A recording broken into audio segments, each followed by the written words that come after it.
Arestado ang isang tricycle driver sa sagawang bypass operasyon ng operatiba ng Pro5 sa Camarines Norte laban sa illegal na droga.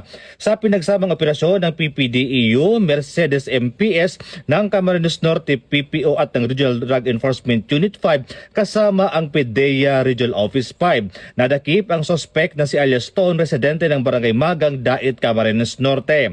Nakumpiska sa operasyon ang 6 na transparent plastic sachet na naglalaman ng hinihinalang shabu na may kabuang timbang na humigit kumulang 85 grams at tinatayang halagang 578,000 pesos.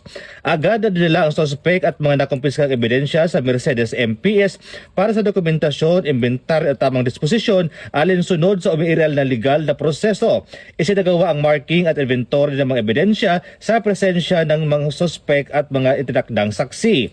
Kasalukuyang inahanda ang kaukulang kasong isasampa laban sa sospek para sa paglabag sa Republic Act 9165 o ang Comprehensive Dangerous Drugs Act of 2002.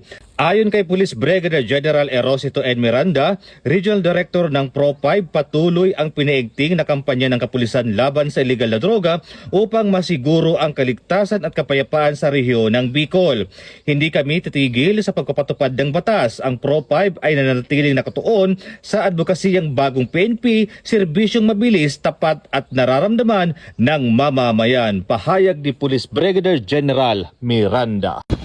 Mula dito sa Bicol Region, ako po si Police Staff Sergeant Bert Polito P. Lubindino Jr. Nag-uulat para sa Police News Network at ito ang bagong PNP para sa bagong Pilipinas, serbisyo mabilis, tapat at nararamdaman.